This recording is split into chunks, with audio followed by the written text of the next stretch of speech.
Birdfest in the cage after the ring. But it was an amazing knockout. I mean, Mike Whitehead is no joke. He's a real deal. This gentleman's only had 5 MMA fights as of today, and he knocked out Mike Whitehead for a victory. And that's King Mo Lawal.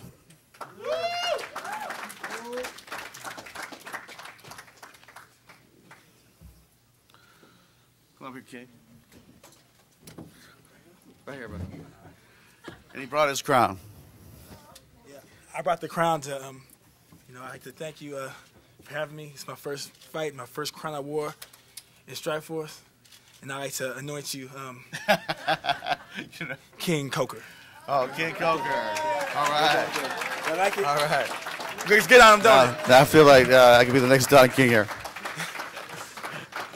No, But ahead, it was keep it on, okay. I got to keep it on until he's gone.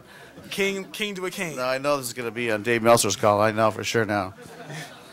But unbelievable knockout. And, when we were trying to cut a deal with King Mo, let me tell you, everybody I talked to said, you got to get this guy. And we tried really hard, and we were successful at the end. But every coach, every trainer, Andrew, you got to be quiet over there. You're making stuff. But anyway, he was the guy that everybody said to me, this is the first-round draft pick.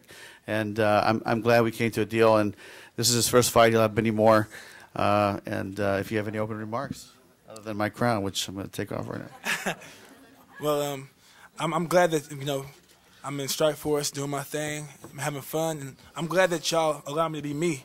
Because, that's a big part of me fighting in the organization. If I can't be myself, I ain't coming. And, I'm glad you let me be me, King Mo. So I came and did my thing here. Yeah. Appreciate you. And you look good doing it. But any questions for King Mo before going?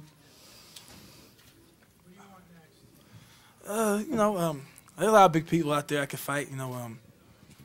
Y'all signed Dan. Y'all got Musasi. Y'all got, there's a lot of people here. It's up to you, on who you think is worthy, or who I'm worthy of fighting. I'll fight, whoever, as long as it makes sense for the company and you want it. I'm ready. Yeah, good job. Tremendous talent. And, King Mo usually fights at 205 pounds in the light heavyweight division, and today he stepped up to 218 to meet the challenge, and I thought he did an exceptional job. And like I said, Mike Whitehead has tremendous experience. He's a great fighter, and he did what he had to do. So if you had your preference, would you like to go heavyweight or light heavyweight, or do you want to go back and forth? It makes no difference. As long as the fight makes sense and it helps everybody, helps the organization, helps me, I don't care. Scott, you must have a strategy for bringing these guys in.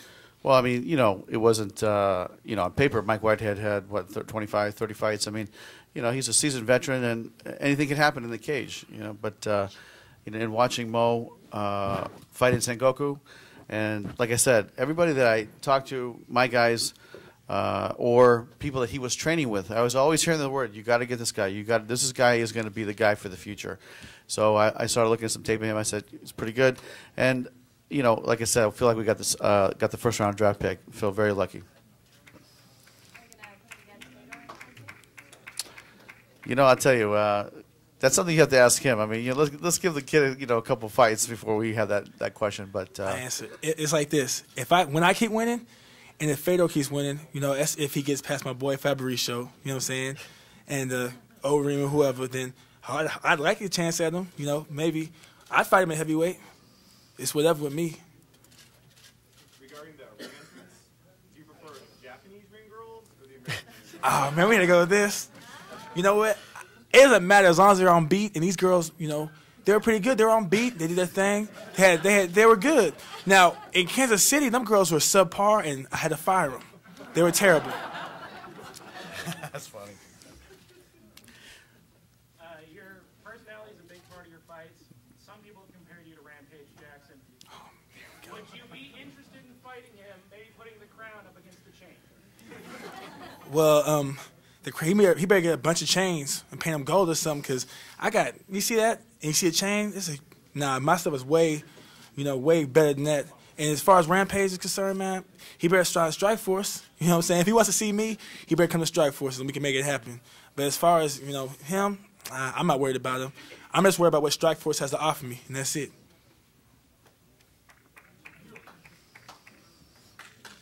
How many fights do you have on your Well, you know what? That's a question that is between us. But he's got quite a bit. When I said earlier, when I said strategy, I'm just thinking that you're putting together a bunch of guys that you plan. Sure. I mean, I think the fight that makes the most sense for Mo, maybe after another fight or so, is to have the Gegard Musashi fight, and then maybe Dan at that point.